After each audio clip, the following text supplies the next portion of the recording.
All right, everybody, let's get started. In accordance with the order of the Office of the Governors issued on March 16, 2020, the City of Cotulla, Texas will hold a regular meeting at 7 p.m. on Thursday, May 13, 2021.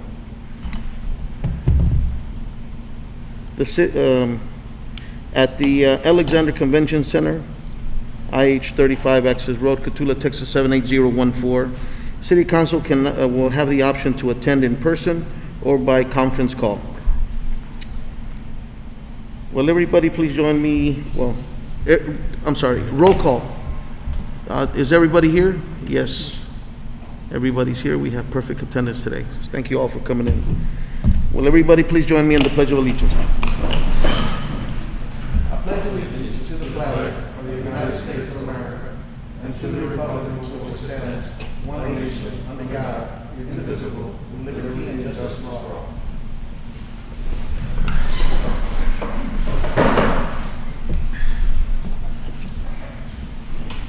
Citizens to be heard.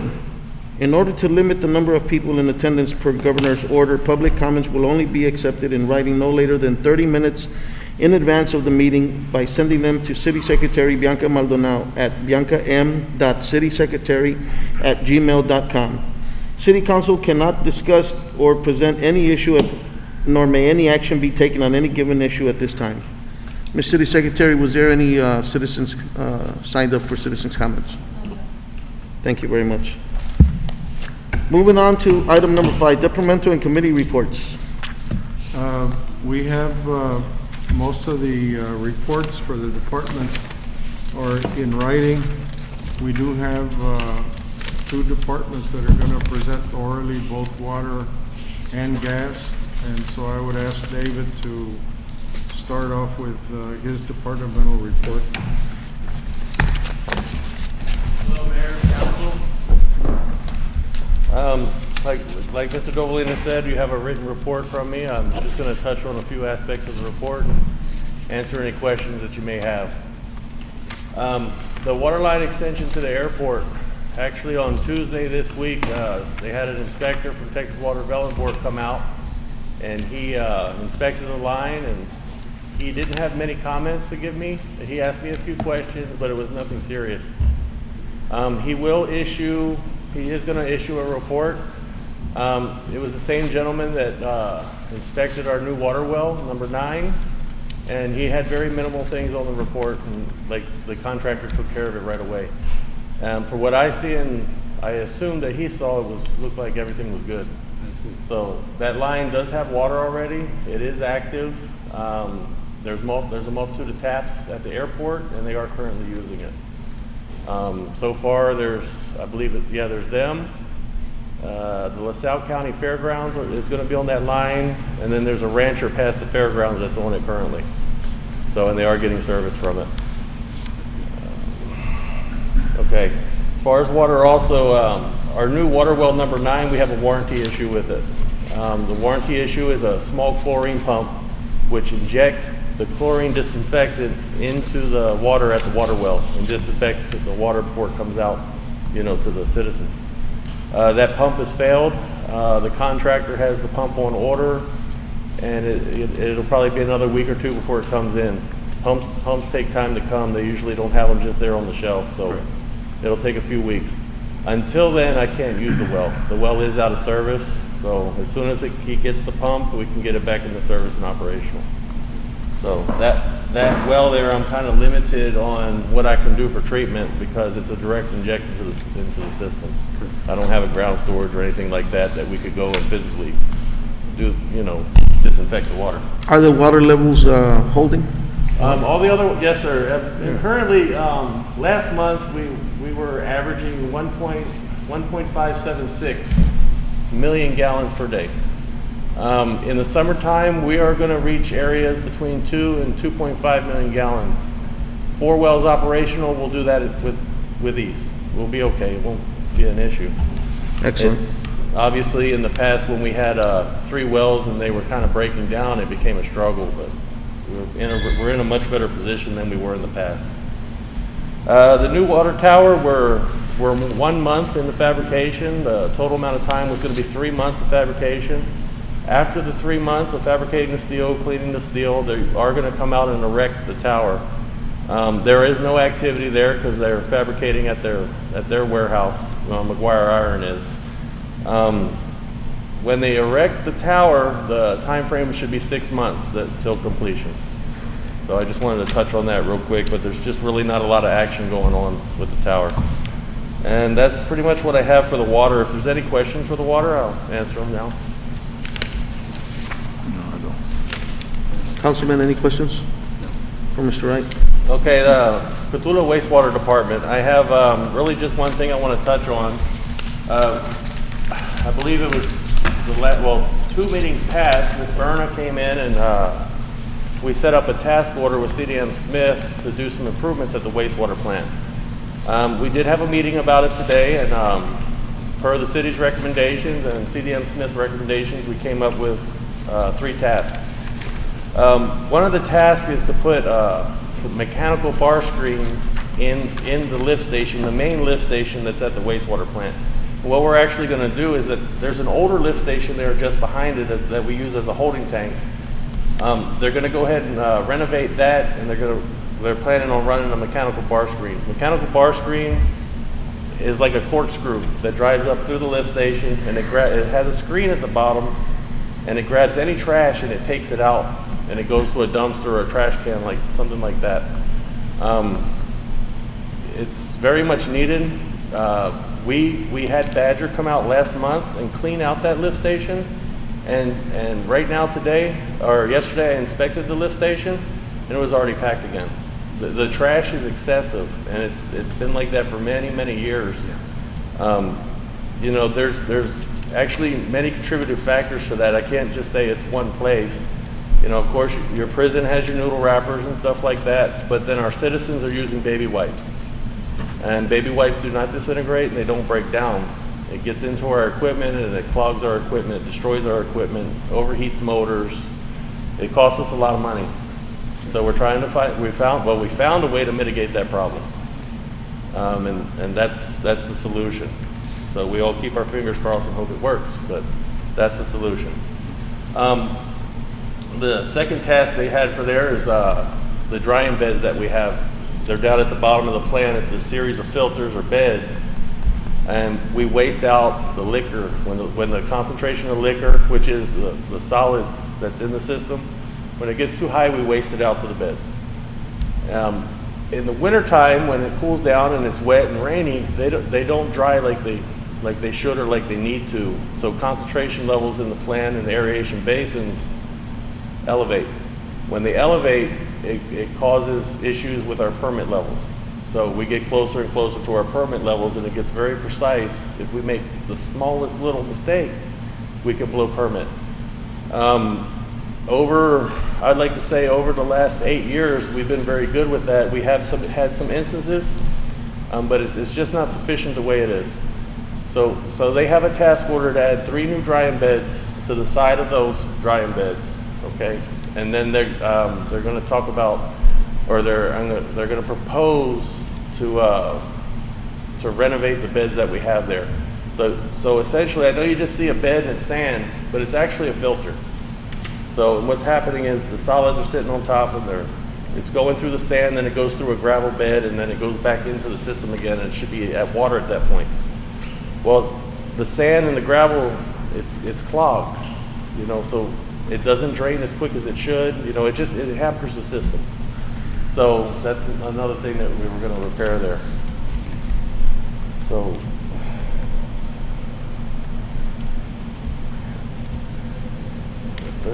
excuse me.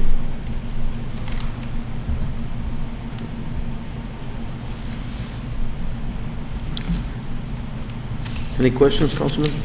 I had a question. Sure. Going back to let's keep our fingers crossed on that system. What are we looking at as far as cost in implementing that system? I believe, from what I heard today, the system for the mechanical bar screen is going to run in the range of $160,000. So originally, when we started talking about this 3 years ago, there was another plan, and they were talking about $1 million cost. Because of the excavation, they were looking to put bar screens directly on the two lines and digging down to the lines and setting them up on the lines. But the recommendation was given to actually use the wet well, which cut the cost extremely. Okay. So, Thank you. yes, sir. The report that he's giving you is based on the 30% design, and they work through the whole package to 100% design. When that happens, the city does a request for bids, and it goes to the newspaper. It has a pre-construction meeting. People come in and ask questions about the project. We give them 30 days, and then they submit bids, and then we select the bid that is most appropriate for the work that is being considered. So we evaluate all the bids that come in, and there's a tabulation sheet that we present to the council. All of that comes to council, and then you make the selection based on the recommendation of the engineer. Okay.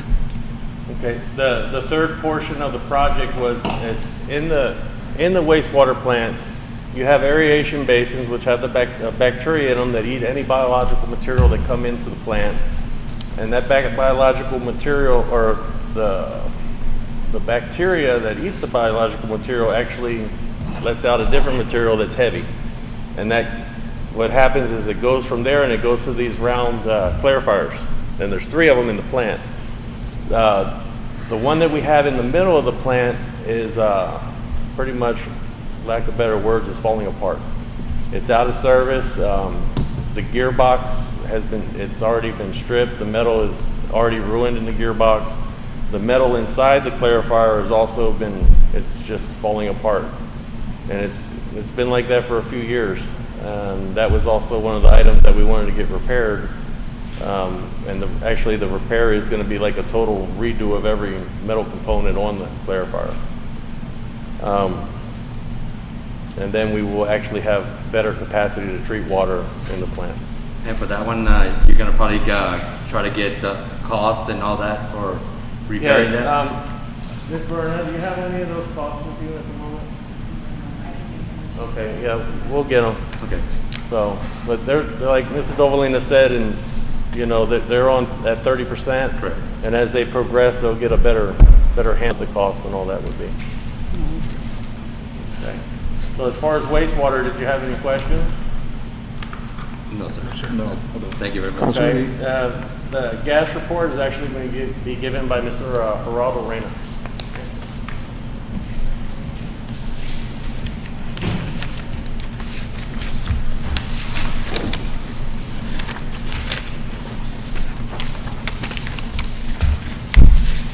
Good evening. For the month of April, in the gas department has repaired 6 leaks throughout April. One of the projects that was going on during April for the gas department was a leak on Pool Street, which was a Class 1 leak. That leak has been repaired by a company called Gasti that we contracted out of Corpus. Gasti replaced 175 main steel pipe and has been replaced with polyethylene pipe, which is a plastic pipe that is specifically used for gas. City of Cotulla Gas Department has been working on a revision of the DIMP program. DIMP program stands for Distribution Integrity Management Program. The program is used to identify working and to reduce both unknown and potential threats to the city's gas infrastructure and residential business area. Gas Department employee Alan Curl has been sent to operators qualification training in Corpus and has completed 10 of the 11 courses. In the month of April, the Gas Department has completed 50 811 locates. Any questions from? They had a long meeting yesterday related to the DIMP program, D-I-M-P. And what that program does is it brings technology to a system that usually used to be done manually. And what it does is you put in the age, the different factors of the gas line system into the program, and it identifies potential problems in the future. And it shows you where, based on certain data, where you may have problems, and so it gives you a path going forward of what things you may need to address in the future. A lot of our pipeline is steel, and we're supposed to be converting at least 8% of our system into poly. The line that he identified on Pool, we did it because we were gonna pave the street. We're now considering replacing the entire line because we wanna make sure that once the pavement goes down, that we don't have to go back a year or two from now and dig it back up again. So we're looking at finding an engineer that specializes in gas engineering, and we're gonna see, because we wanna identify the cost of what that line would take to replace. And it would do two things. It would replace a line that's steel, but it also adds to the poly portion of our system. So every year when the Railroad Commission comes in and does an audit, what they call an audit, they look for those things, and we want to make sure that we're keeping up with what we're supposed to be doing according to federal and state law. And so basically that program that we've started to use is a new tool that we have to be able to identify things in the future and to keep the community safe. And the gentlemen that are involved are learning the system, and we've got a consultant that implemented it, and they're teaching them how to do all of that.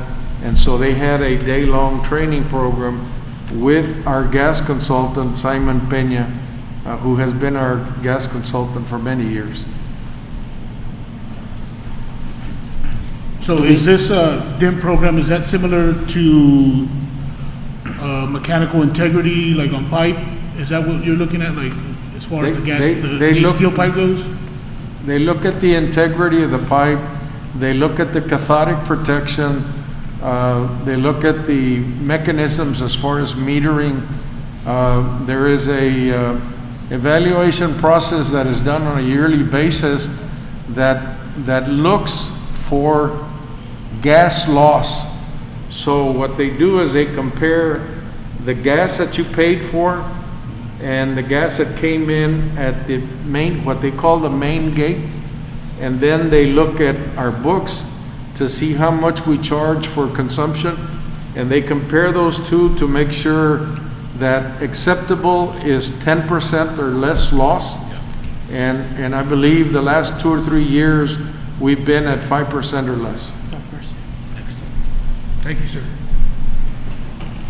On that, the last thing that you said, I'm not familiar. What are the 811 locates, or I'm not sure? So 811 locates are anytime you dig, or anytime a contractor wants to come in, or not just contractors, but people in the city of Cotulla who want to come in and excavate, they have to call 811, and they'll give them all their information and what they're going to do, what equipment they're going to be using, how deep they're going to be going, the length of the excavation, how long it's going to take. And when all that information is put in, they call out City of Cotulla Gas, Water Department, Sewer Department, AT&T will come out, AP will come out as well, and mark the lines on where they're at. Get everybody on the same page. Get everyone on the same page, yes, sir. The reason they do that is all of the utilities that come in and have infrastructure in our streets, if they come in and they do not do an 811 locate, and they come in and then break our water lines or our sewer lines or our gas lines, then they are responsible for fixing those lines. If they do the 811 locate and we inadvertently give them the wrong information and they hit it, then they're absolved of whatever may have been there. Okay, that makes sense. But our departments also have to do the same thing for the 811 locate. So if gas has a leak, he's got to do an 811 locate before he can dig into the ground. Same thing with water, same thing with sewer. If we don't do that, then we are also liable for whatever we do to their stuff that's in the ground.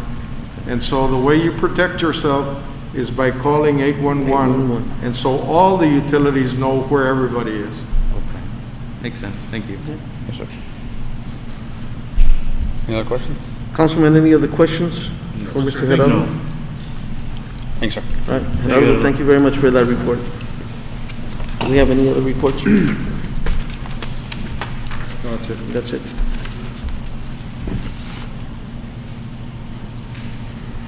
All right, moving on to item number 6, approval of minutes, April 8th, 2021, and April 29th, 2021.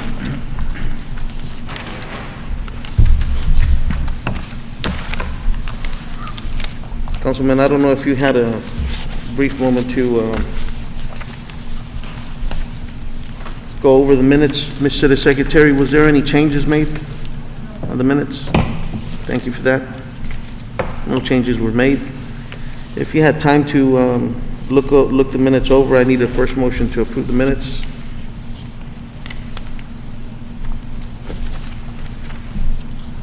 First motion is made by Mr. Reynaldo Garcia. I need a second. Second. Second by Mr. Rodriguez.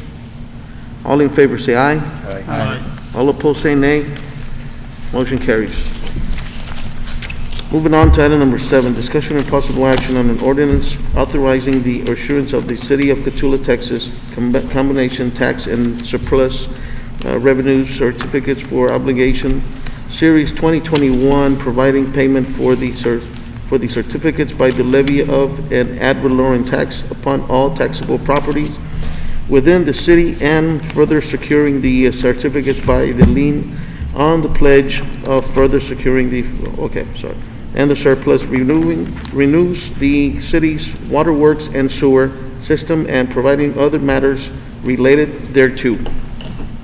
Mr. Robert Tijerina, who is our financial advisor, is going to make the presentation. Mr. Juan Aguilera, who is our bond counsel, who's also in the audience, will step in and, if necessary, for any other explanations. This is the ongoing process of the loan that is currently before the Texas Water Development Board. We presented it to the council 2 meetings ago. You approved the loan. It had $142,000 plus I want to say a $9,000 grant component. This is the beginning step of what is called the letter of map revision for Mustang Creek, and the whole process is that we're trying to identify the floodplain so that people that are buying new houses don't have to pay for flood insurance because of how the map is currently listed at the federal level. And so if you buy a home today and it's somewhere near Mustang Creek and you have a mortgage, they make you pay about $4,000 worth of flood insurance in order to be able to build and to finance it. What we hopefully will do in the process is we will reduce the floodplain so that we don't affect the people in those areas. And this is the beginning process by closing the loan, and this sets up the process to close the loan and to approve it so that we can finalize it. Good evening, Mayor, council members, and congratulations and being elected to the City Council, and Mr. Dovalina and staff. For the record, Robert Tijerina with Tijerina, Galvan, and Lawrence, the city's financial advisor. Also in the audience is the city engineer consultant, Stacy Barna. Had a lot to do with this project, along with what Mr. Dovalina talked about, prior loans through the Water Development Board. But again, we're here to present the City of Cotulla final pricing results through the Texas Water Development Board. It's a $142,000 loan, as Mr. Dovalina stated, with a grant of $7,500. If you turn to page 2, this financing is 0%. So the Texas Water Development Board is agreeing to loan you money over 10 years at 0%. And along with that, attach a $7,500 grant that doesn't need to be paid back. And on page 2, we have the city's existing debt service payments, all the prior loans, and right in the middle, we have principal, interest, and total debt. As you notice, it's a principal payment of $14,500 next year, and the column right next to it, interest, it's blank. And again, it's intentional because it's a 0% loan. So over 10 years, you're going to average about $14,000 to $14,500 to pay back this loan again over 10 years.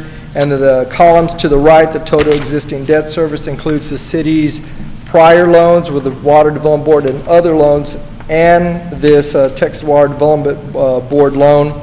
Third column from the right, less utility system self-supporting debt. It's in a negative amount. That's the loan or the principal and interest that the utility system is funding, not the tax rate. So water and sewer revenue is paying back that column. So this loan here for $142,000 is going to be paid back with the utility system, and that's the intentions of the city, but that could change every single year depending on what the property values are doing or what the revenues are doing in the utility system. Now, the right-hand portion on page 2, we have the sources and uses.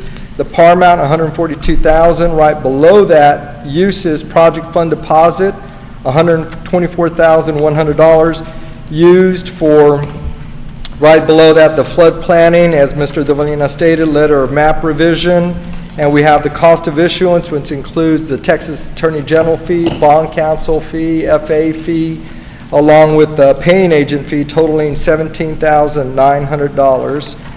On page 3, as Mr. Dovalina stated earlier, this all started out a few months ago, and when the council approved this to move forward with the notice of intent and with this financing, it was at a meeting on March the 11th. You posted the notice of intent in the local newspaper on the 17th of March and the 24th.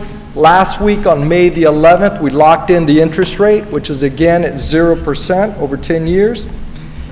Today, if this item is approved, the financing will close and the Water Development Board should be able to release the funds in installments beginning hopefully on June the 10th or shortly after. And again, the Water Development Board is requiring that all consultants' contracts be executed. It's their requirement, along with this financing to be considered approved. My contract is the same as what we had with the council, the city last year. There's no changes. And again, if there's any questions from the city council or from staff, I can invite Mr. Juan Aguilera over to kind of discuss what the notice of intent this item is actually all about to be approved.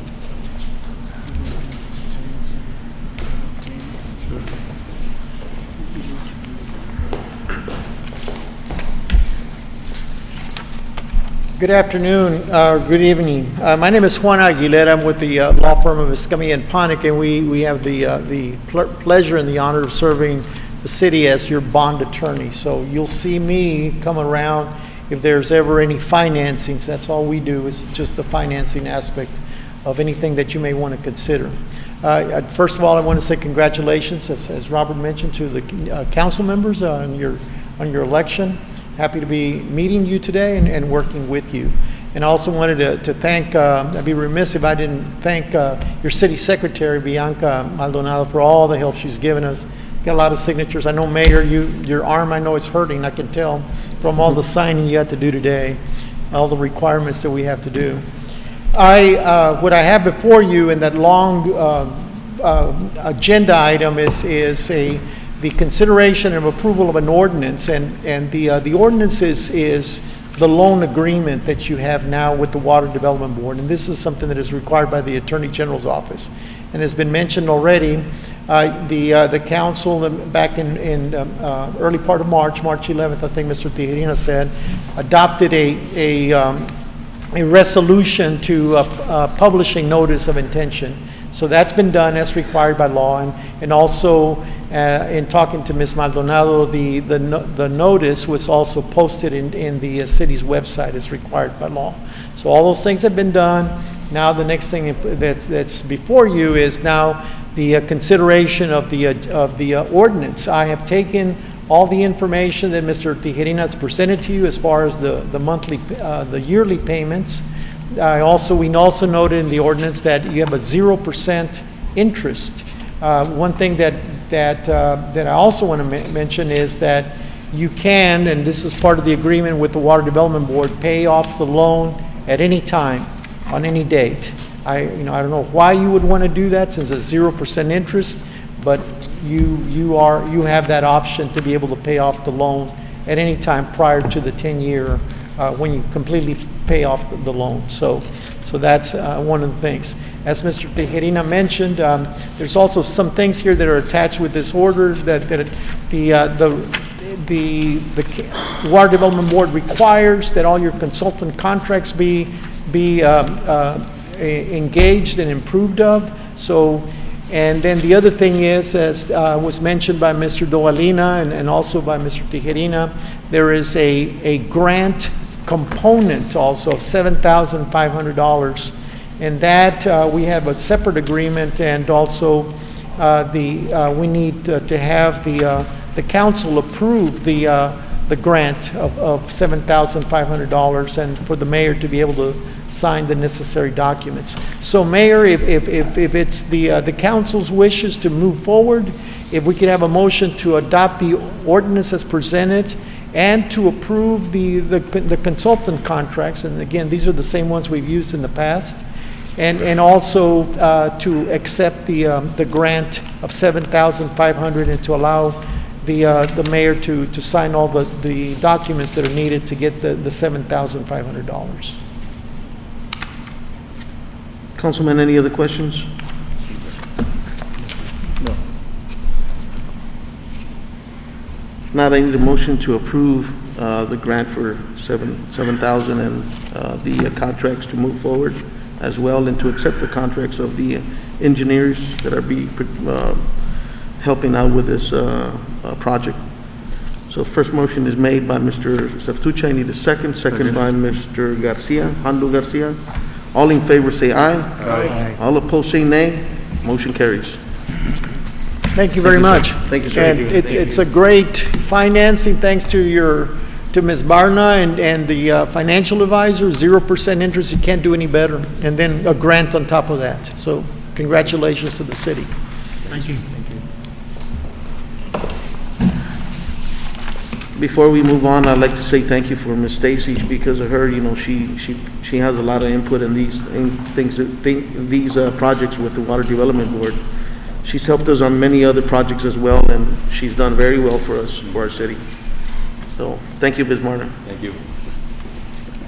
Moving on to item number 8, discussion and possible action on an ordinance of the City of Cotulla, Texas, amending Code of Ordinance City of Cotulla, Chapter 32, Nuisance, Article 5, Noise Selection, Section 32-227, establishing presumptive time limit cuts off for prohibited and unnecessary noise by zoning district, declaring a public purpose, incorporating recitals, providing a repeller, providing for severability, and setting an effective date. Mayor, this is an ordinance that is currently on the books. We have looked at the ordinance, and there's some gaps or loops that we think need to be closed. Specifically, they refer to times, although we may inadvertently have established the times, they're actually not in the ordinance. And so we want to consider making those changes and amending the ordinance. We presented the ordinance and included it in your packets so that you can take it home and review it and see if there's any other changes that you feel that you may want to make to the ordinance. And we want to bring it back to the next meeting, and at the next meeting incorporate any changes, including times, such as Monday through Thursday time is 10 o'clock, Friday is 12, Saturday is 1, so that when people have gatherings or parties or things like that, there is within the community, respect for each other, so that you don't make so much noise that your neighbor can't sleep, or, so there is a way for the community to be able to police itself, and the law enforcement that would go out to enforce the ordinance has a set rule that they can look at and not be confused about what time is appropriate or inappropriate. And I don't know if you have any questions related to it. We would want to make sure that everybody has an opportunity to read it, to look at it, and then come back and suggest changes, if you will, at the next meeting. So this is just for discussion, so you can look at it now, or we're gonna bring it back again. We opened it up for discussion. Okay. This is for, como esto, like, they can be like any noise like around town, like you know, like late at night and everything, like that. Yeah, Well, say like somebody's having a party and Yes. things get out of hand and it goes past midnight and people are trying to sleep, and, you know, say it's a weekday and the children have to go to school, and you're next door to somebody and he's got a band playing in the backyard. This is to prevent that. Oh, okay. And so you would accept what would be a reasonable time for them to have their function, but at some point, if the noise gets out of hand or it goes beyond certain limits, you have somehow a way to police it. Oh, okay. And this Lower is like down just a little bit, no? when you do an ordinance, you are like the state legislature, but on a local level. You are creating an ordinance, which is a law of how this community is going to live. That's basically what you're doing. You stated that it was Monday through Thursday at 10 p.m.? Well, we're suggesting different times in the ordinance. I think there's a Sunday, Thursday time. I want to say there's a Friday time and there's a Saturday time. And they're all different. And that's why we're asking you to go back and look at them and see if you're okay with what is being proposed, and then bring it back, and then we'll act on it, or you'll act on it.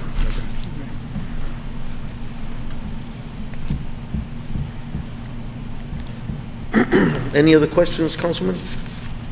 No, sir. If not, this was just for discussion. No action needed. Moving on to item number 9, discussion and possible action on an ordinance of the City of Cotulla, Texas, prohibiting the use of municipal property, municipal right-of-way, municipal parks, municipal structures, and opportunities for the placement of political signage, political banners, and political messaging, and any form, including printing or digital medium advertisements, declaring a public purpose, providing a penalty, and authorizing the summary removal of prohibited material, incorporating recitals, providing a repeller, providing for severability, and requiring publication, and setting an effective date. In the past, we have had a lot of complaints, and sometimes it may be because people are not aware of where certain places are, or where right-of-ways are.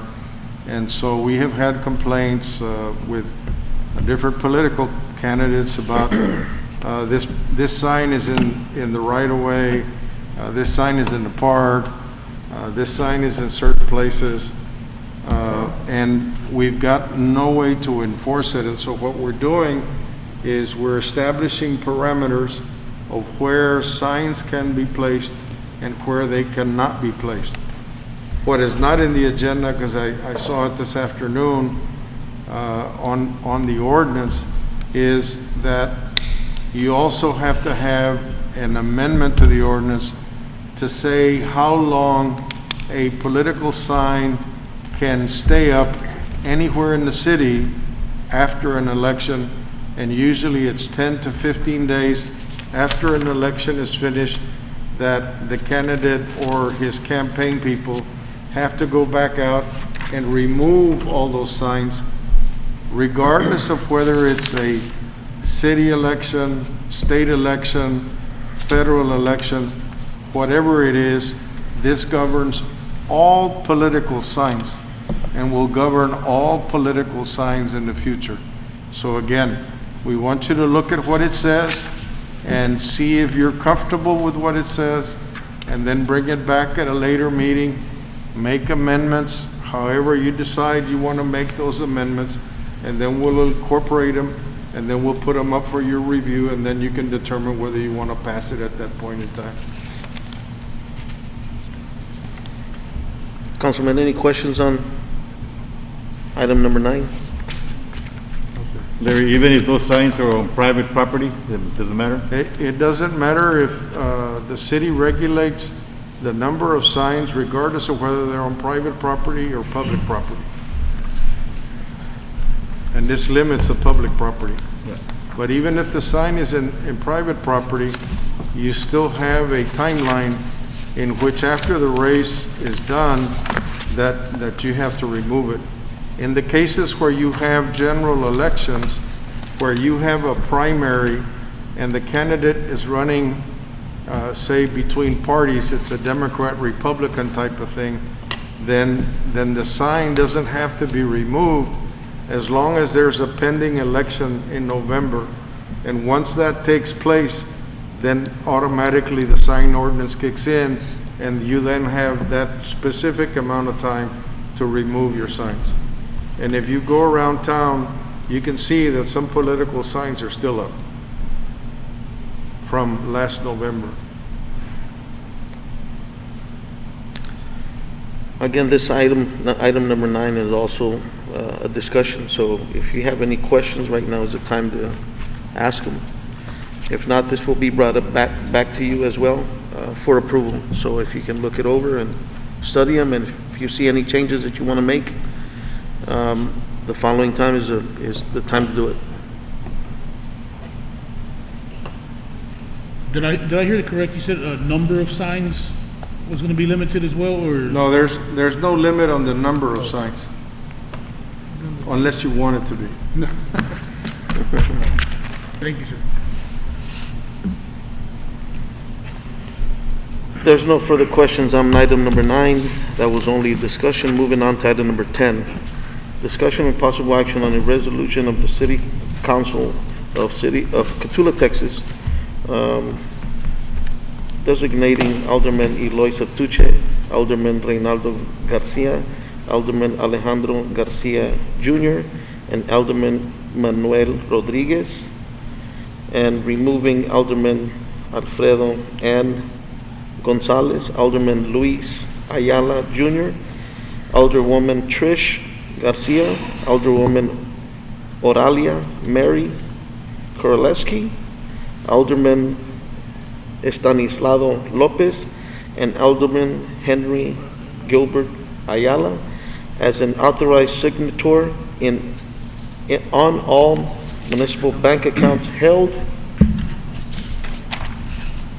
with Stockman's National Bank, authorizing the designated municipal official to execute all requirement banking documents to exercise the authority granted herein, declaring a public purpose, incorporating recitals, providing repeller, and setting an effective date.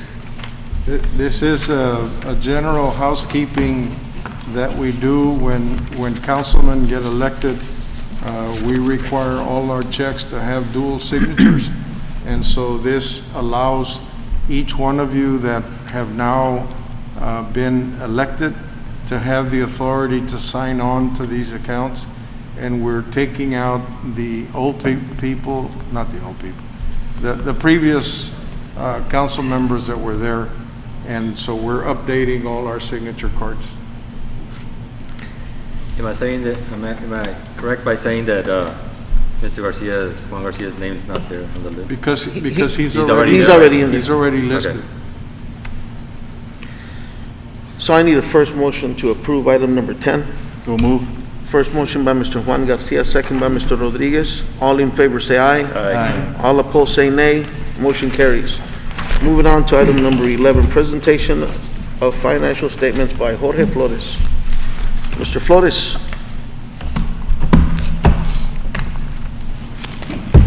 Mr. Flores does all our in-house accounting, and he prepares our financial statements on a monthly basis, and he also helps in preparation of our annual budget and property tax rate.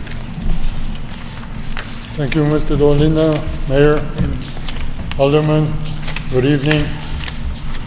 It seems like just yesterday we were congratulating two new council members, and now we have two new, and so congratulations. We present on a monthly basis 3 financial reports. The first report is the sales tax report. The city collects 2% sales tax. 1% of that is just for general expenses. 0.5% is to reduce ad valorem taxes, and the other 0.5% is for economic development. And the report compares the current year with the prior 3 years. So if you look at the first column, that was for the year ended September 30, 2018. The city collected $1,849,568. The following year, ending September 30, 2019, the city collected $1,894,259. Last year, the city collected $1,666,116. And for the current year, the city has collected $824,502. For the month of May, the city collected $126,867, which is a noticeable increase from the previous months. We were hit really hard by COVID, but it looks like it's beginning to pick up.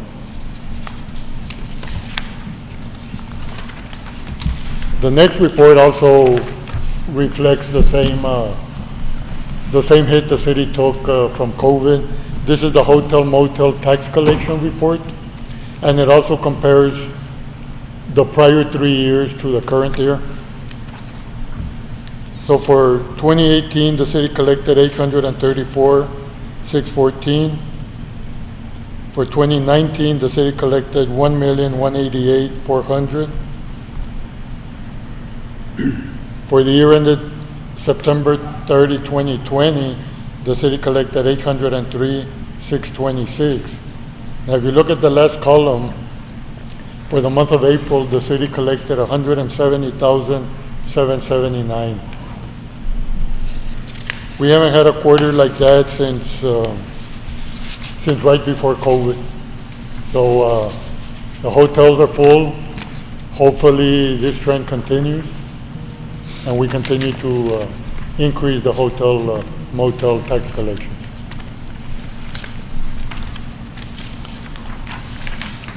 The third report is the statement of revenues and expenditures. And this is for the period ending April 30, 2021. On page number 1 is the general fund. And there are several columns also on this report. The first 2 columns are the current budget and current actual. That is, the current budget is just the total budget divided by 12 months. The current actual is the activity for the month of April. The middle column is the annual budget. That's the budget for the year. And the column that we're going to be looking at month to month is the year-to-date actual. This is the activity from October 1st, 2020 through April 30, 2021. So if you look at in the middle of the page, total general fund revenues, $140,095. If you go to page number 4, page number 4, you find total expenditures of $1,502,931 for a net loss of $362,836. The city actually budgeted a loss in the general fund for this year. The general fund actually finished September 30, 2020 with a fund balance of just slightly over $3 million. So we can afford to budget a loss. It's not a practice that we want to get into, but for 1 year, we did budget a loss because of the $3 million in fund balance that we had. On the next page is the water sewer fund. Total revenues of $961,877. Total expenses on the next page, $908,246 for net income of $53,630. The gas fund is on page number 7. Total revenues, $280,403. Total expenses, $133,854 for net income of $146,548. The solid waste fund on page number 8 has total revenues of $459,701, total expenses of $560,109 for a net loss of $100,407. The city purchased a $160,000 vehicle. I guess it was a trash truck. But we're slowly recovering because we were a lot worse than the $100,000 net loss you see now. But every month we recover a little bit. And that's usually where I end my report for the benefit of the new council members. If you want, I'll go all the way to the end with the smaller funds. So on page number 9 is the airport fund.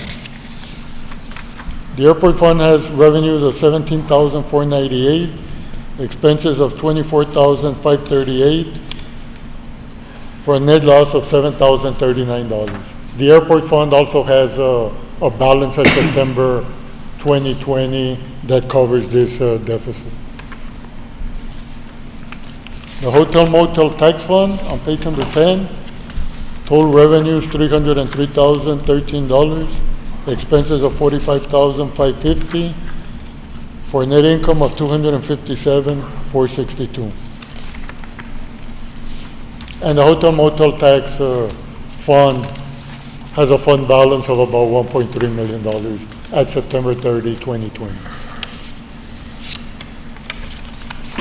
The Economic Development Tax Fund, now this is the 1/4 of the sales tax that is collected by the city. So total revenues is $174,408. We don't have any expenses yet. So net income of $174,408. The next two funds, the Civic Center Fund and the Main Street Fund, have very few revenues, and the Civic Center Fund has $74,783 in expenses. And on the next page, Main Street Fund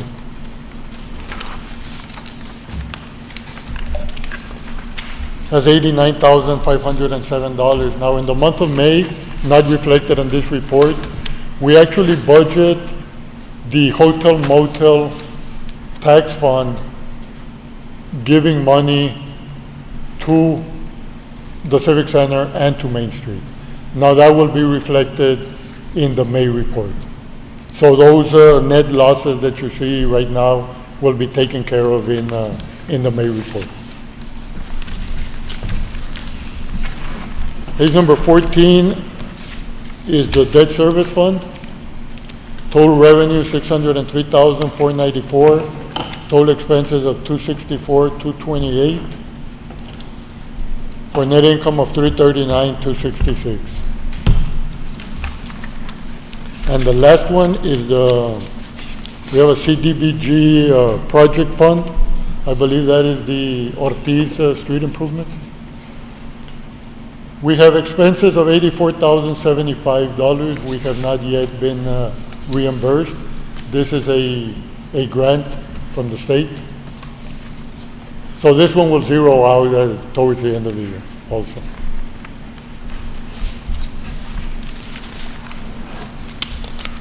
Are there any questions on the financial Councilman, any report? questions for Mr. Flores on his financial statement reports? We have some monies that are gonna come to the city. We have an estimate of what that money amount will be. It is coming out of the American Rescue Act, and we believe that the amount allocated to the city is $904,000. The entitlement cities are launching their petitions for the money to be released to them through the Department of the Treasury. The smaller cities like Cotulla and cities in between are considered to be non-entitlement cities, and their monies are gonna come from a state agency. The governor has not decided which state agency is gonna distribute the money. The previous amounts of money that were handled through the Texas Department of Emergency Management. We currently are waiting for $174,000 that we submitted under the CARES Act, and we are anticipating that we will receive that money any day. But the money that comes from the American Rescue Act is also benefits the city's income revenues that were not achieved during the pandemic, and that allows you to use the money to supplement those income revenue streams that were not achieved because of the pandemic. And so once that money comes in, these figures that you currently see are going to be altered completely. We also have some money that is owed to us by the Texas Water Development Board on money that we used up front to pay for certain expenditures, with the understanding that they would then be reimbursed at the end of the project. And we're also waiting for some money. So we have several money streams that are out there that we know we're going to come back into the system. And when you see the report in May, you'll see those differences that Jorge is talking about. Councilman, any other questions? Not, Mr. Flores, thank you very much for that report. Thank you. Thank you, Jorge. Moving on to item number 12, discussion and possible action to approve Code of Conduct Policy for Texas CDBG grant number 7219089. The CDBG grant that is given out, we have a gentleman's agreement where we share with the county and with the city of Ensenada. And so like every third year, we're entitled to a grant. We currently have one grant that we released a request for bid that's in the paper today, and that is on what is called the Ortiz drainage. And that is a little street that's next to the Buckley tank. And we're gonna repave that street. We're gonna put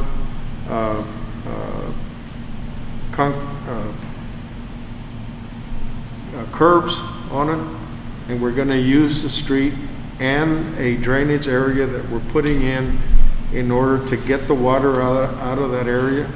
And we also use that area to sometimes drain the water tank.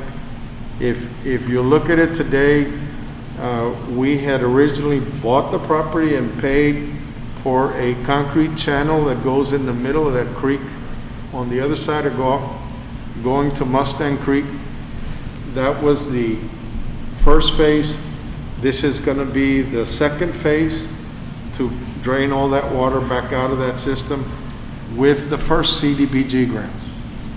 This CDBG grant that you're considering and the conduct policy that you're looking at now is for another CDBG grant that the county and the county judge and commissioners have allowed us to use their money.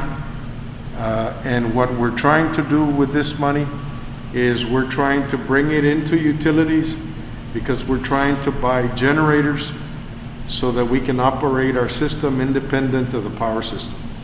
So that if ever the power goes out again, we won't have the issue of running out of water because we'll have our own independent generators. And so this is part of the grant, and that's why this item is on the agenda. We have to comply with their requirements, and this is one of their requirements. Larry, are we gonna have any issues in the corner of Ortiz and Buckley? I No. think the property, they used to belong to Zamora, I believe. No, Okay, it actually belongs to El Sacharo. okay. But we had to fix the drainage in that area, and Jorge Martinez, who is in the audience, made the design, and that's why we took a little bit longer, because they would not allow us to purchase land with the grant in order to make it easier for us to do it. And so we had to redesign the project to be able to cut the corner that you're talking about. Okay. Councilman, any other questions? If not, I seek a first motion to approve item number 12. So move. First motion by Mr. Sertuche, second by Mr. Juan Garcia. All in favor say aye. Aye. All opposed say nay. Motion carries. Moving on to item number 13, discussion and possible action to approve civil rights notice resolution. Again, this is For one of the CDBG grant number. requirements of the CDBG grant, and we need to approve it in order to participate in the grant. Yeah, this item is related to the same grant, so on 12, item number 12. So if you had time to review it or you don't have any more questions or any discussion, I seek a first motion to approve item number 13. First motion by Mr. Sertuche, I need a second. Second. Second by Mr. Juan Garcia, all in favor say aye. Aye. All opposed say nay. Motion carries. Moving on to item number 14, discussion and possible action to approve task order number 3 between CDM Smith Incorporated and City of Cotulla, known as City of Cotulla Floodplain Map Revision.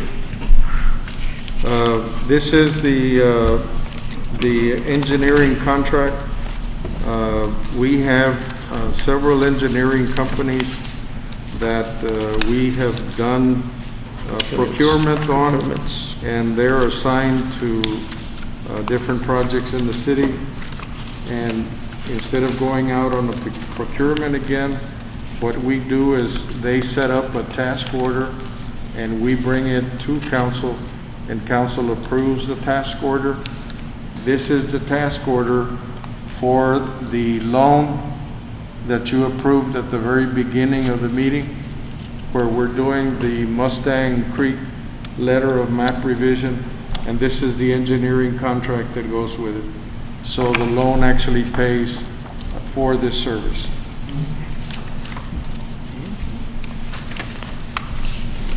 Councilman, any questions or comments on item number 14?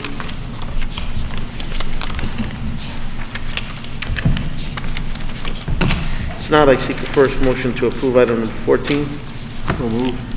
First motion by Mr. Sertuche, second by Juan Garcia. All in favor say aye. Aye. All opposed say nay. Motion carries. Moving on to item number 15, discussion and possible action on an application for certification for payment number 3 submitted by McGuire Iron for the airport elevated storage tank project in the amount of $149,836.47. Even though we identify it as the airport storage tank, it's actually in the street department location where TxDOT used to be many years ago. Some of you were there when we did the groundbreaking. They basically have done all of the work on the base of that place where the standards or the anchors of the water tank are going to be. This contract has already been approved by council, but when we have contracts, even though the contract is approved by council, we still bring you, every time that they do a draw, we still bring you that draw as a matter of information so that you know that this is a draw that is occurring. The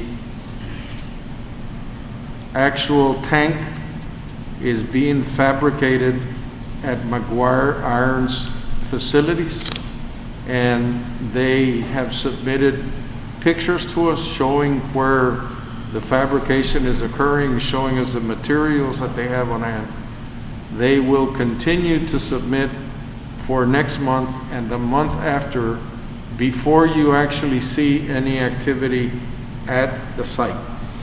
And they're going to be manufacturing the tank and for the next 3 months at their site, and then they will bring all the materials onto our site to begin to assemble the tank, and from that point on it'll take about 6 months to finish the tank. This tank will also, because it's in the proximity of the high school, will also have the design of the logo of the high school. It'll have Cotulla Cowboys actually hand painted on that sign, which is something that we have not done in the past with any of our water tanks, except the courthouse one that says Cotulla on it, but the other one doesn't have anything on it. And so we wanted to do, as part of the community spirit, to put that on there, and so that's going to be on the tank. Again, this comes to you as information.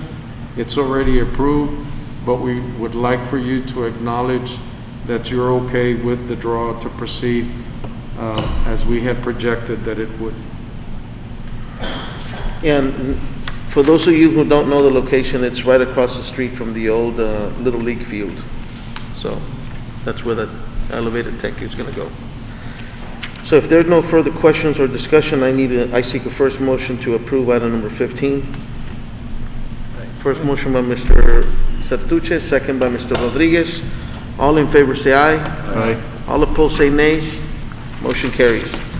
Moving on to item number 16, discussion and possible action to approve change order number 1 to reconciliate the final quantities and reduce the overall contract amount of $315,363.23 by $717.06 for the City of Cotulla gas line relocation project, making the total contract amount $314,646.17.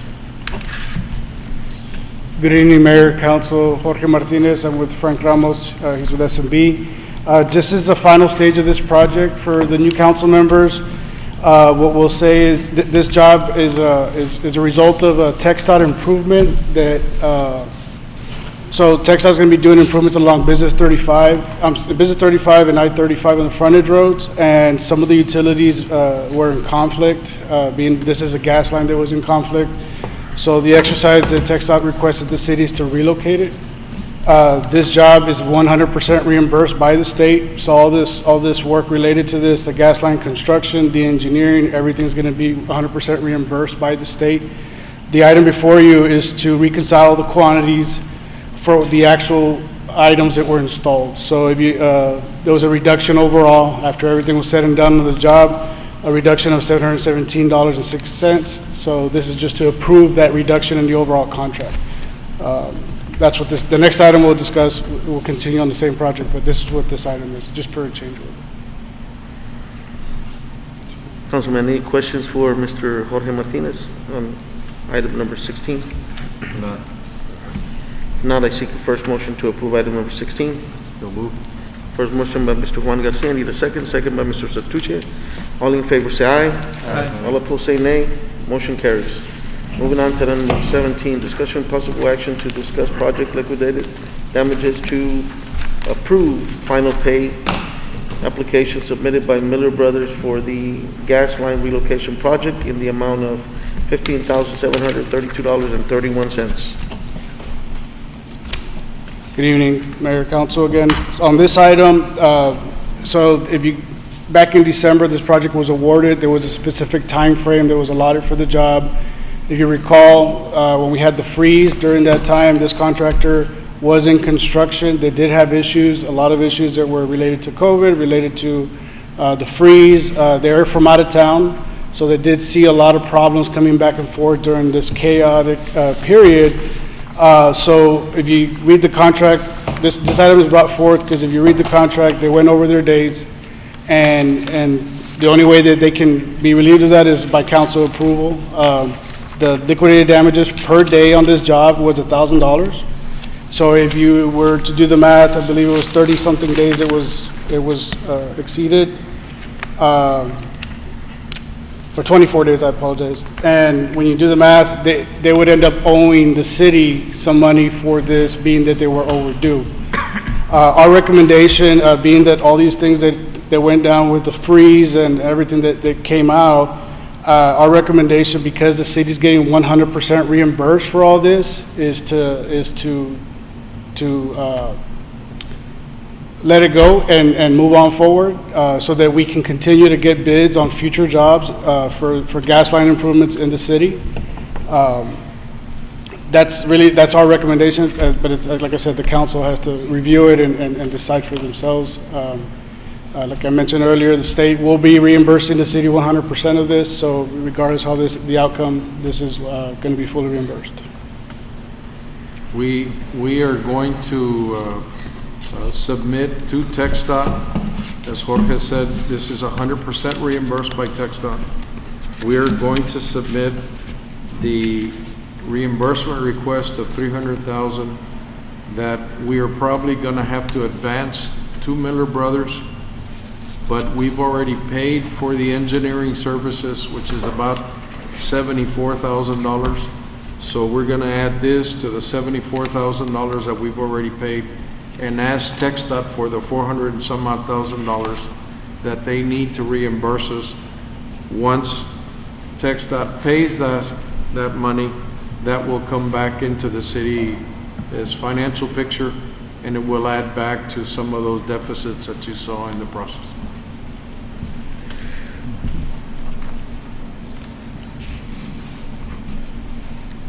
Councilman, any other questions for Mr. Martinez or any discussions on item number 17? None. If not, I seek a first motion to approve item number 17. So move. First motion by Mr. Juan Garcia, second by Mr. Cotulla. All in favor say aye. Aye. All opposed say nay. Motion carries. Mr. Martinez, thank you very much for that report Thank you, sir.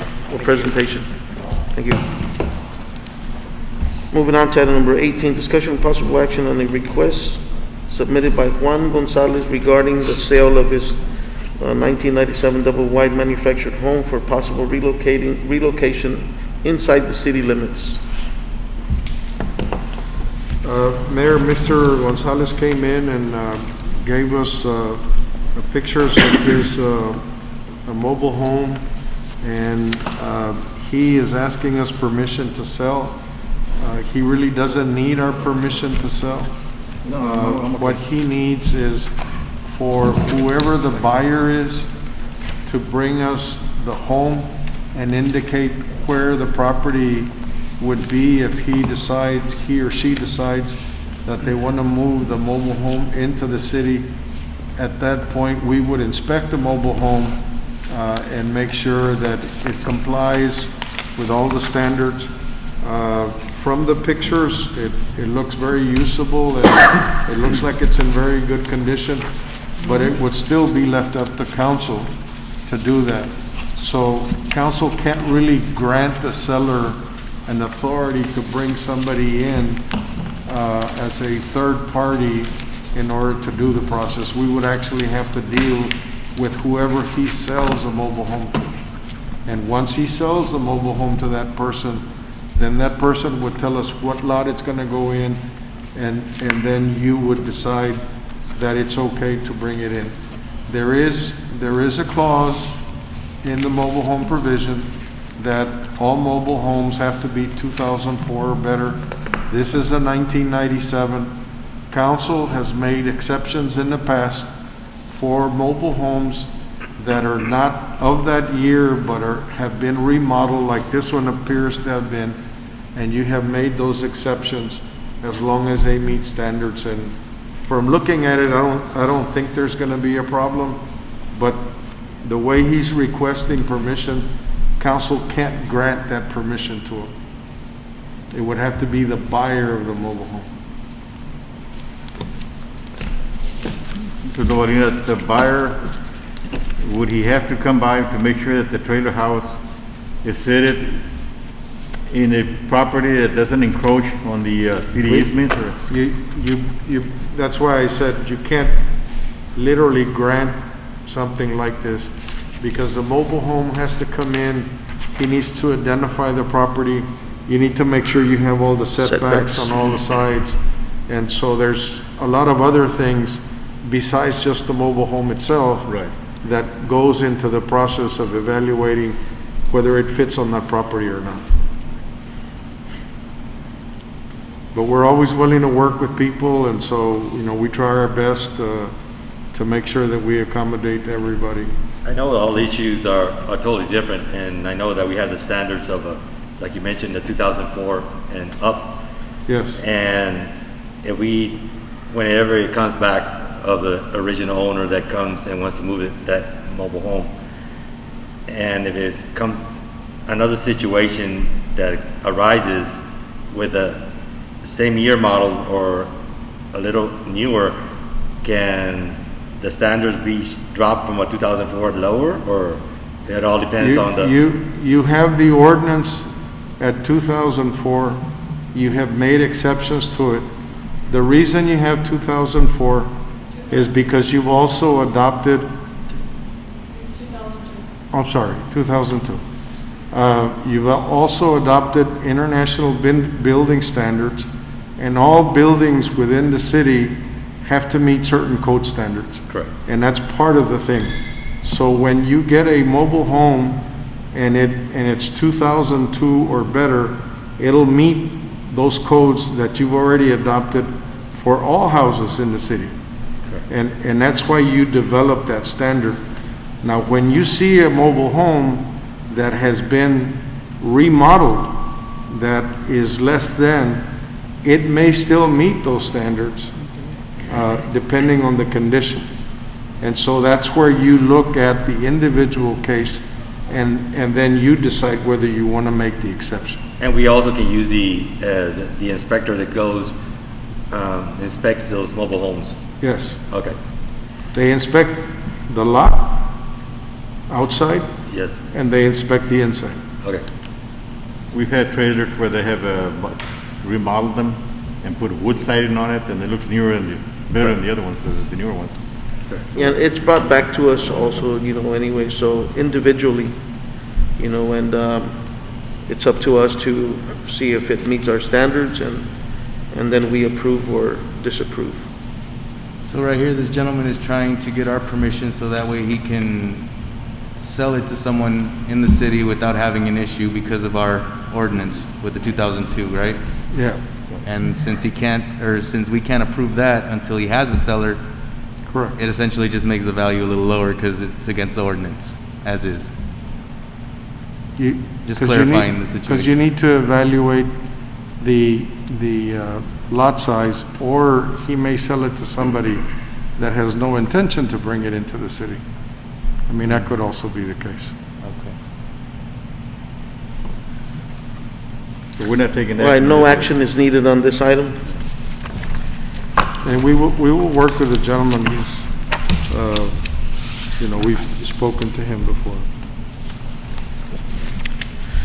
Moving on to item number 19, discussion and possible action on a request submitted by Danny Patel asking for permission to operate an RV park on his property located on 908 Choctaw, current listed as commercial. Sir, didn't we approve this already? No. No. I thought I had seen it in previous meetings.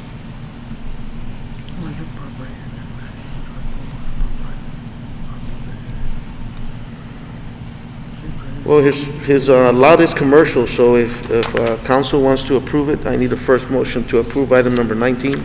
I have a question on that one. Like that procedure that he wants to, I guess, make an RV park, does he have to get a permission from the residents in order to? No, because the lot's already commercial. We initially had allowed a special use permit for RVs that were sited in residential areas and that had big enough lots when we first had the oil and gas boom. And so we allowed RVs to come into certain places. That special use permit was only good for like 3 or 4 years. And then at that point, council said, no more RVs coming into the town, into the residential areas. This is a totally different case where it's a commercial property. I believe there's trailers on the other side. There's a hotel to one side. The Exxon and the Wendy's is on the other side. And so it's that property that's there that he's talking about. It's already commercial. And so it doesn't need a special use permit because it's an allowable use within the commercial property, but it's still up to you to allow it to happen. The property currently doesn't have taps though. A what? The property currently, it doesn't have water. Water taps and sewer taps. It's been used as a parking area. Yeah, just basically. Yeah. Because I know that there's a resident right beside it, am I correct? Yes, to the To the north. north. But it's already listed as commercial. It's already covered up. It's already, it's Depending on what y'all decide. If it does get approved, are we going back to the standard that we had when the RVs, the taps, how it's only so many RVs can be hooked up to one tap? Yes, that standard is still there because that's a TCEQ requirement, not our requirement. The reason I'm saying, asking questions on this is because what if another individual in town wants to make an RV park and also convert that into residence into commercial? Can they still do that? Well, it's a zone change. Yeah, He has to so- do rezoning. And you approve the Process. zone changes. Correct. But this is not a zone change. This is already commercial. Correct. So what he's requesting is an allowed use in the commercial category. So in a residential category, then that person would need to then notify all the neighbors and have their concurrence, and then that would be brought to council, and you would evaluate whatever the community said, and then you would make a decision whether you would allow its use or not. Yeah. This is totally different because this is not a zone change. It's a commercial use that's already established, and he's basically asking for the taps that Bianca is talking about to be allowed into the property. Currently, he has, I want to say, tractor trailers that are parked there sometimes at night. Correct. That I've seen, and It says right here in his letter that he currently has electric and water services. what? In the letter that he submitted, people to come in at 40. states, I currently have an electric and water services in property stated.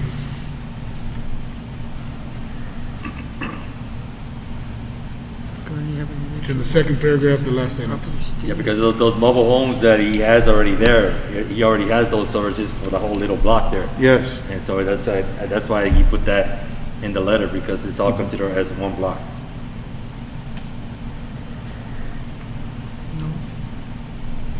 And it is fenced in all the way around, so it's considered as all as one. Yeah. What he's talking about is, he's talking about, you've seen them on the highway, these people that come from the north and Correct. they park RVs and they park all over the valley in Zapata and all those areas. He's talking about doing that type of activity at that location, where people would come in and hook up and stay for 2 or 3 days or whatever, and he would charge them so much for a spot, and then they would take off and leave. I don't think that he's talking about, because he's saying, they're visitors to the city, so they're not people who would set up RVs to live permanently. They would be people that are just coming through and then come in and they stop and do whatever and then they take off again. But it's entirely your choice. If this business goes through, are they allowed to, or can we mandate also for them to have dumpsters? For them to have what? Dumpsters for their garbage? Trash. Oh, yeah. Oh, yeah, they have to have them. We wouldn't allow them to operate otherwise. Councilman, if there's no It's further commercial, I discussion, don't see no problem with it. neither do I. If there's no further discussion on item number 19, I seek a first motion to approve item number 19. So move. First motion by Mr. Rodriguez, second by Mr. Juan Garcia. All in favor say aye. Aye. All opposed say nay. Motion carries. Moving on to item number 20, discussion and possible action on a request submitted by Elsa D. Los Santos Charo, asking for permission begin to process of rezoning her property located on 204 Southwest Butwell Street from residential to commercial. Is this her property, sir? I have no idea. She, I guess, asked the mayor whether she could table it. You can table it if you want, or you can authorize for the process to begin. This property, her father used to use it as a commercial. Yes. But when you have a commercial property and the property is grandfathered into an area that is a residential area, and I want to say this is a B residential area, if you stop doing the business for 6 months or better, the grandfathered clause that you had is lost. So, say you have a tire shop and you are in a residential area because you had the right zone at the time that you started the business, and you close the shop, and a year goes by, and you want to go back and open the tire shop, you can't do that because you lost the grandfather process that you had. So you need to reapply for the zone change that allows you to put the business in that location. And this is what is occurring with this property. There was an old commercial, I don't know if it was a mechanic shop or something was there, but it's been vacated for a long time, and now they want to reestablish it. So because it's in a residential area, they need to reestablish the zone change that originally allowed it. And so she's gonna have to go through the process, kind of like what you did with your structure.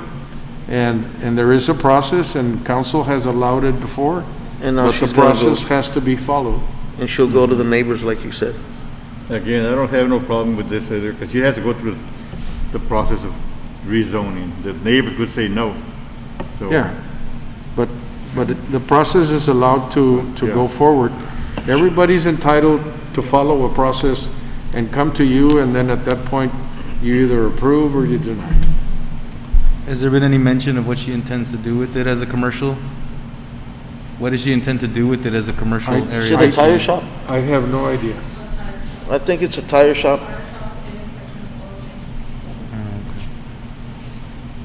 And she would, in the process, just remember what the process is. In the process, she needs to notify everybody within 200 feet of the property of what her intent is, so that they then can opine as to whether they're in agreement or not. And then it's up to council's decision at that point in time, whether you want to allow it or not. Does she plan on having commercial vehicles be serviced there, or? I have no idea that. Then you're talking about putting heavy Hopefully vehicles on not. the streets. so- If she has commercial vehicles there, I want to say that may be a problem, because number one, you don't have a truck route that goes through there. And There's no parking either. And so there's no parking unless you're going to park on top of the neighbors. She I mean- did mention that she wanted to do state inspection stickers and oil changes and just tire changes and basic tune-ups, Yep. that's it. And Simple depending stuff. on how it is, and, you know, you could create a restrictive clause when somebody comes in. If you feel certain things are appropriate and certain things are not appropriate, when you allow that change, you can make those restrictions as part of whatever you're granting. I would say restrict the commercial vehicle. Sir? I would say restrict commercial vehicles from going in there. I mean, Well, if that would cause a problem. If you can't drive a tractor trailer into a neighborhood and they try to do that, then that would create a problem. Because you would end up having to come in through streets that are not allowed for truck traffic.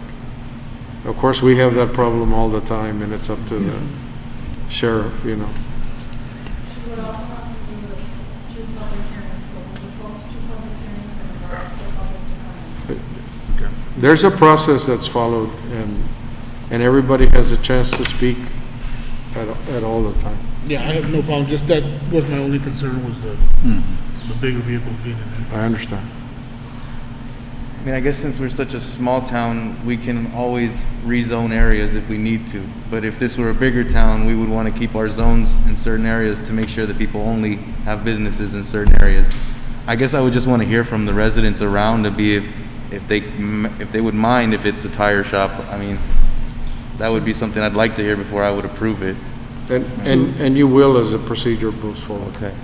To me, I wouldn't see a problem at all. I mean, as long as as long as she helps out the town, you know, I don't see a problem at all. There's always ways, man. But we still have to follow that process all the way process.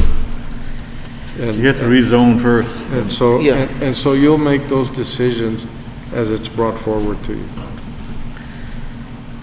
Councilman, if there's no further discussion, I need a first motion to approve item number 20, which is to grant permission for the beginning of the process of rezoning.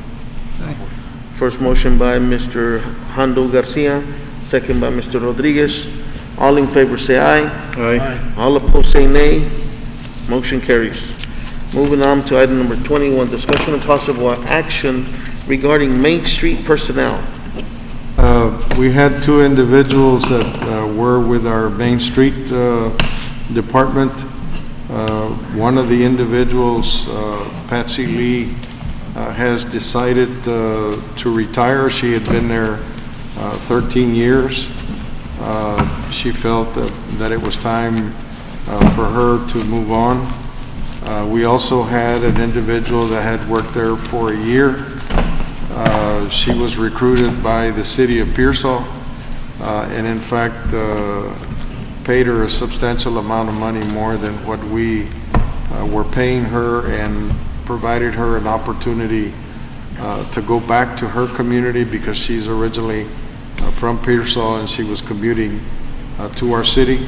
I just want to let you know that we are currently recruiting for the first position that was vacated. We're getting ready to advertise Mrs. Lee's position. in the newspaper and on the internet, and we will be moving forward with that. There is a concern by some people because we have an ongoing activity with the 4th of July coming up, and we're scheduling a whole bunch of activities. I just want to let you know that all of the staff at City Hall, including Juan, Ms. Maldonado, Georgia Martinez, and others, are in the process of taking all of that over. We will not see a glitch in the process, and in fact, we hope to have one of the best celebrations that we're going to have in the many years that have passed. We're going to have a giant fireworks show at the fairgrounds.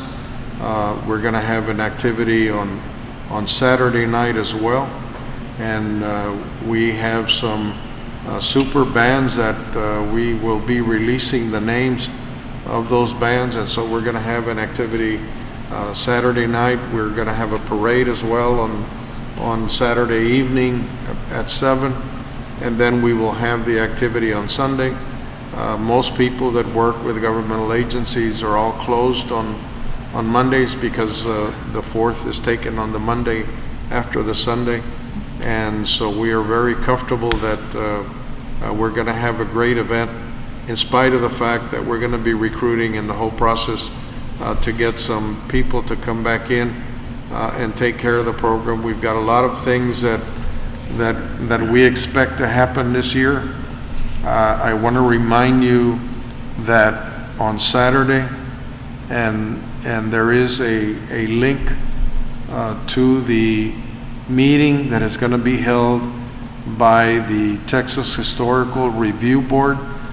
We are going to have the project that we call the Wellhausen Florita Plaza project that is going to be reviewed by the Texas Historical Review Commission.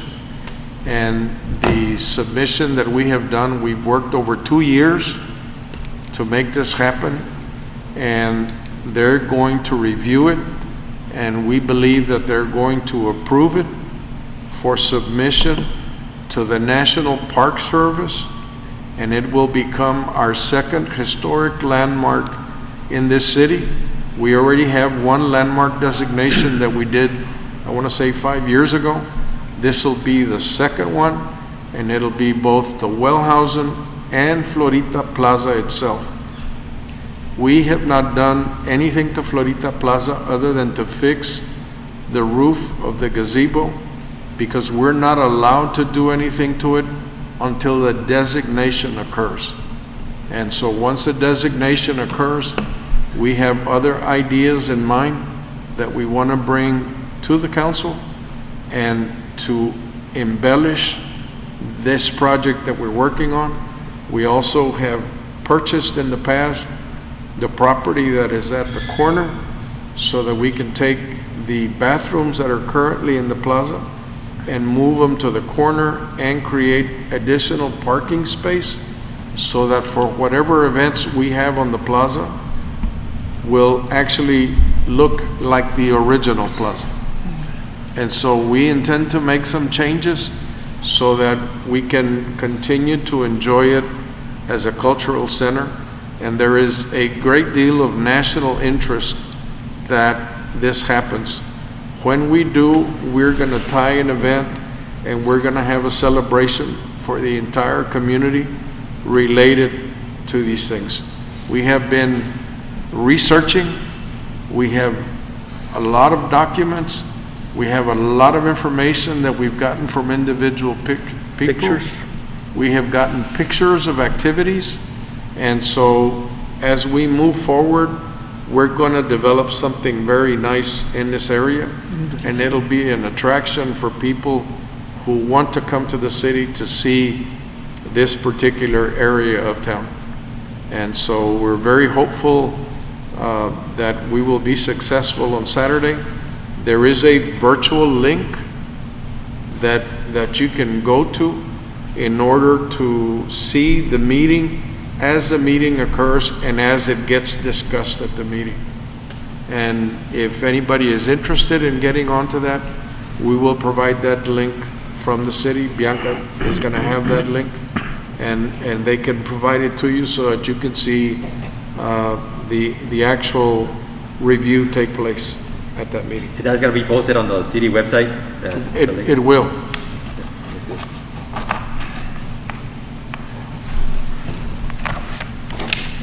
And as far as the personnel for Main Street, I guess we're gonna publish We are.